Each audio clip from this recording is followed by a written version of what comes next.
TRW, avec honneur et panache, part of the Avec Infini Regret system. This is volume 1, and it is not Turin. I think it is Turin. 2 battles. I don't know how you pronounce that. Rafael, 1650, and the Dunes, 1658. Again, I cannot say enough good things about this. The very pinnacle of war game design. But having said that, I can add more in my free time while I'm playing here. I did dig out the Musket and Pike battle system series rules, and it's interesting, but actually might be a bad idea. I might be causing myself a little bit of confusion, unnecessary confusion, between the two designs. Similar but many differences. But one thing that is interesting in why I even bring this up is that yeah, sure enough, there is a difference.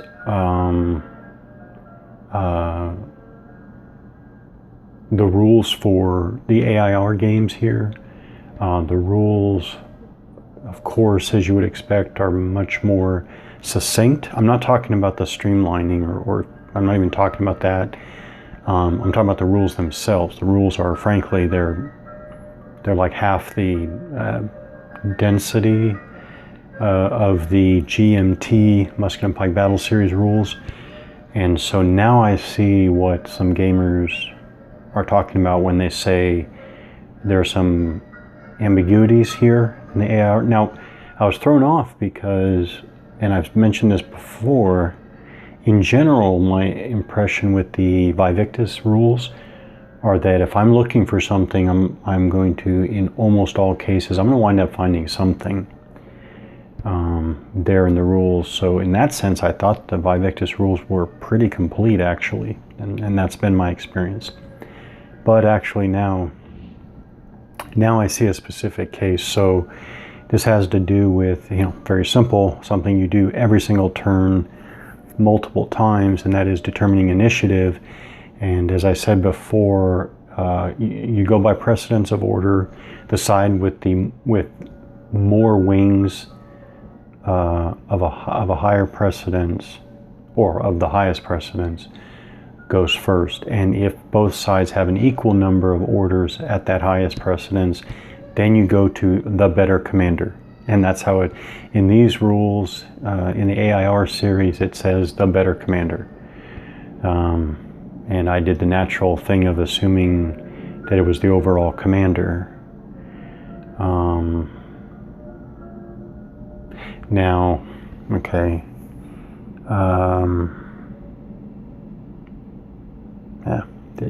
Yeah, I still don't know what to do with AIR here, but anyways, very clear in GMT,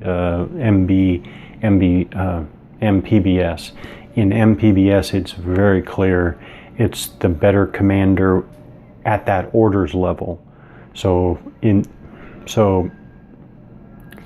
you're looking at a particular level of orders precedence and you have a tie, you're looking for the better commander with that order. The better wing commander with that order. That's very specific. That is, well, it's certainly reasonable, but it's not how I was thinking about it before with AIR. With AIR here, I thought it was the better commander, meaning the better overall commander, because I was thinking, okay, you break ties by the better overall commander, because the better overall commander would have prepared his subordinate wing commanders better than the less capable army commander. That's what I was thinking. Of course, there are cases, I'm almost positive in AIR, you have battles where you don't have an overall commander, then what do you do? But in any case, is AIR, when it says the better commander, are you supposed to take, are Are you supposed to take all the commanders on the board at the same time? Problem with that is that I believe in, I should say in many games I've played of AIR so far, both sides have at least 1, 2 on the board. Yeah, anyways. One way so I guess there are 2 approaches for me. One, just simply implement the MPBS rule. So that's a problem for me because MPBS really is not a direct descendant or direct ancestor of AIR. It's not direct. So then when do I stop, or how do I handle porting over more rules for MPBS? I kind of wanted to keep MPBS separate in my mind anyways. And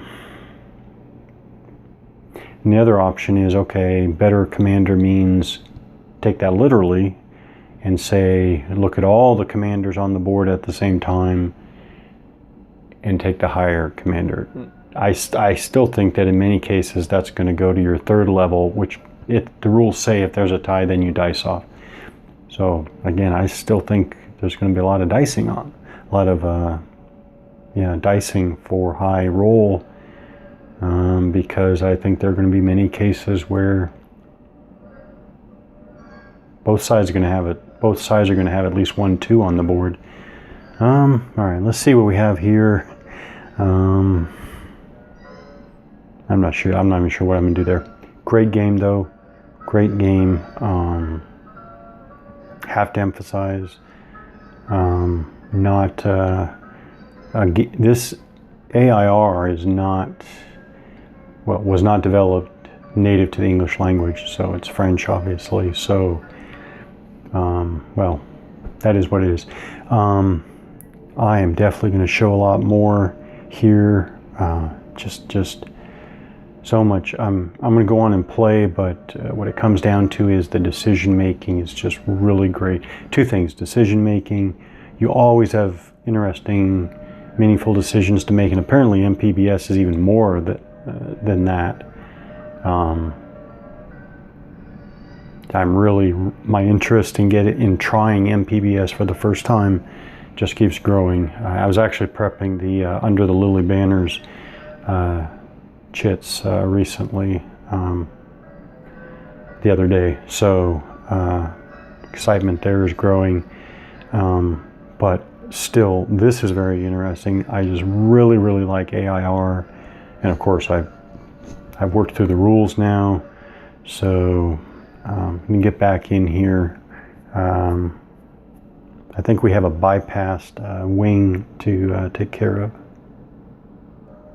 So actually looking at the rules in the AHP here, I actually am going to go with the MPBS interpretation on initiative. I am just, because you could interpret it that way. If there's a tie, the side with the better commander goes first. You could say that it's implied the better commander of the orders of highest precedence. Yeah, actually, I'm going to go with that.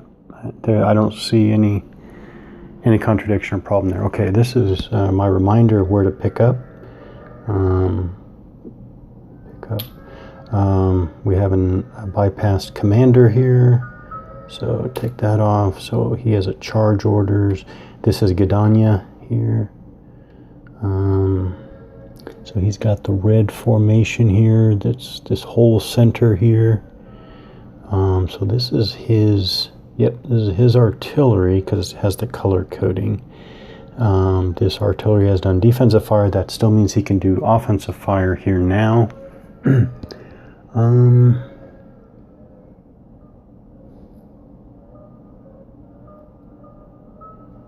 Just for, yeah, let's go ahead and do offensive fire. This isn't necessarily the best tactic. Oh, wait. I got to go in order here. Okay, so bypass, we're going to pick up with step B. Where is it? Preemption, reactivation, A new activation, if there is one, then activate, yeah, go to B. Change of orders, no, he's still going to advance. He's going to keep his charge orders. Now we go to unit actions. Okay, each unit of the activated wing, including the commander, may perform one of the following actions. Movement, fire as a part of movement, or rally, depending on the restrictions of the current order. So action may trigger reaction movement from units of the inactive player. Out of command units of the active wing are not activated at the same time as commanded units. Okay, so they have a charge order.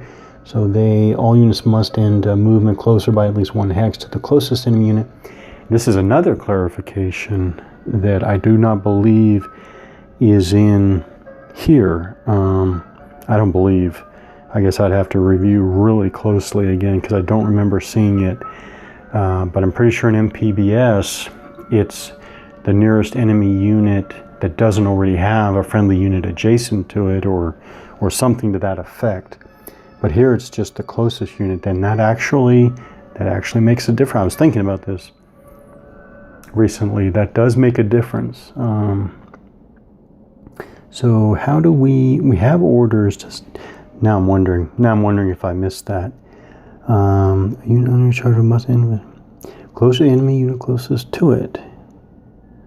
Yeah, okay. I might be relying too much on the player aid and other summaries. Okay, so if the enemy unit is in a frontal hex of an unbroken friendly unit, the active player can, if he wishes, take into account the next closest. Okay. I should review the rules before jumping back in just using the player aid card. This clarification is not on the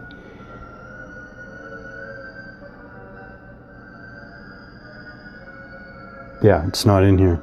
So in the rules themselves, it does have the clarification, taking into account the next closest enemy unit, and so on. Okay. Never mind. So this is the same as MPBS. No discrepancy. Okay, so let's do the artillery fire. I think just what we have to concern ourselves with is artillery. I'll fire in this cavalry unit here. 1, 2, 3. Just go ahead and roll the fire die. They get a 3. I think I want high. Yes, I do want high. See, I needed a 4 or better. Artillery firing on cavalry. It is cavalry. Subtract 2.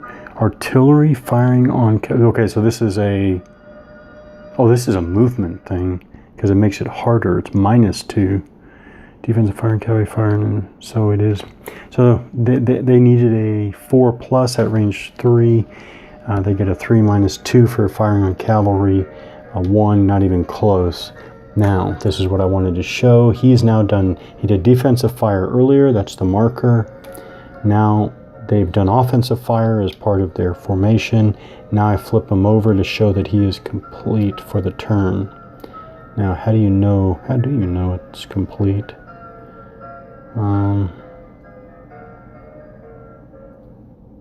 Okay, it just is the back side of the counter. You know what I wonder if having it infantry adjacent means anything here. Actually, I'm going to take this back. I'm going to leave the artillery fires done, but actually the fact that Condé has advanced so far made me think, and I should have thought about this before, actually Gdania is going to try to change his orders from charge to march. So we're going to do a change of orders attempt. I'll just go ahead and roll.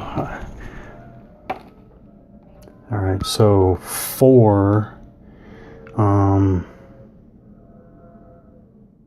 what I'm going to do is I'm going to subtract. So the wing commander is not adjacent to an unbroken enemy unit, so I'm going to subtract 1. That's his command value there, right there, the 1.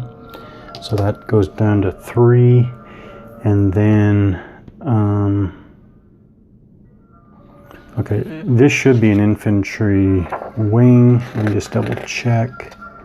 because it has both types of units. But Catania, where is he? Where are you? Yeah, he's an infantry wing. Okay, darn, he doesn't get it. Yeah, I'm not gonna admin that role. All right, so he doesn't get it, but he's gonna try next time. I think what I'm gonna do is I'm gonna try to get the center to change to march and get the left to go to charge. Well, as a matter of fact, I'm just, yeah, have them go next. When I get to them, I'm gonna try to change their orders to charge. So they have to continue executing their charge order. So this unit is, for example, here's our example of what we were talking about before. This unit is 2 away, but this one already has a friendly unit in its frontal hex. So then you can choose another unit. This one already has an enemy, not the artillery, but that one, that infantry, that musketeer unit in its frontal hex. So they're gonna go move 2. That generates defensive fire from the infantry unit there. Let's go ahead and roll. 2 is not good. Let's see. All right, so I think he just doesn't get it. His fire value is 5. So now the offensive fire, the infantry there spent 1 point to move forward 1, so it can spend 1 or 2. It may spend 1 or 2 to get a DRM, so it'll spend 2 of its movement points, get a +2. Whoa, wow, very good. 9, 11. Are there any others?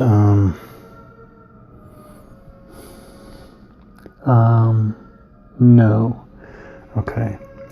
Also, MPBS has salvo markers. I still haven't found salvo markers for this series, but anyways, I won't deal with salvo right now. Okay, so 9 + 2 is 11. Wow, which is 7 beyond the fire value of the infantry there. Yeah, wow. So once again, are there automatic morale failures? 7. Adding 7. Wait a minute.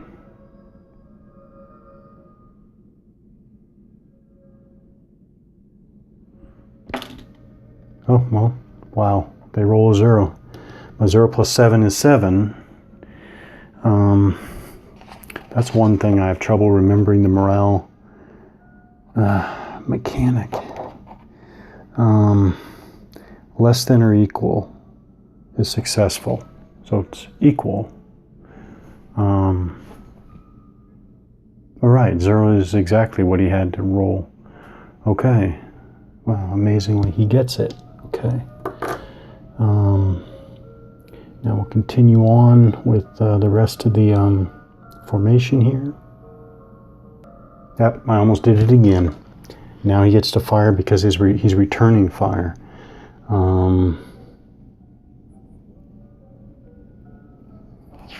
The wording is, it has been the target of fire coming from its fire zone. Oh, so he gets an 8. I don't think there are any modifiers. So A, which is 3 more than the fire value. What do they call it? Fire. Maybe it just doesn't matter. Fire value. Okay. Yeah, it was fire value. All right. So morale. Oh, 9. Yeah, not even close to equal to or less. So they are disordered. Okay. Now we'll continue on. Okay, the next unit here, we're going to have a very similar situation, but now we're going to dealing with dunes terrain. So this infantry unit is going to move 1-2 for the dunes, 1-2. So it generates defensive fire from this infantry unit. I'm not sure how to apply the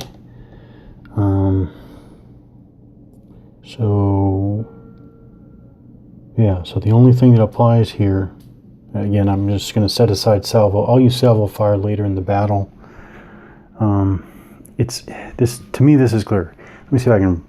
A unit in this type of terrain, hex, this is the dunes, benefits from a +1 DRM, die roll modifier, in fire / melee and in attack / defense.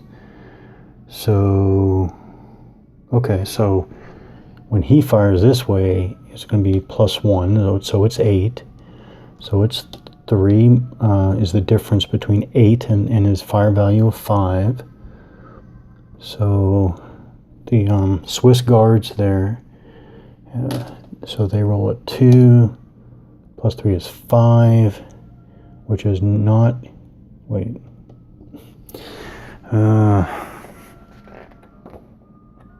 again, the difference resulting from the roll is less than or equal. It's successful, okay, so 5 less than or equal to a morale of 7, so he passes, so he's good.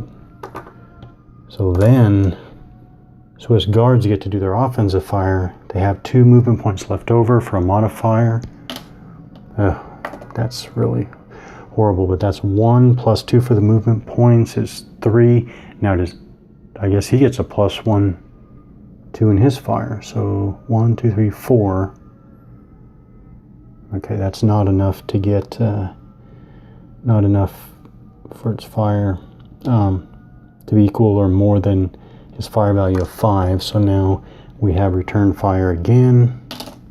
Oh, that's not going to be anything. 1 is not going to be anything either. Okay, so this is 1, 2, 3. So here again, this unit is closest, but it already has friendly units in its frontal hexes, so he can choose the next closest. So 1, 2, 3, 1, 2, 3, 4, 5, or 1, 2, 3, 4, 5 is the same. So he goes 1, 2, 3. So we close the distance between the next closest unit that doesn't have a friendly unit in its frontal hexes.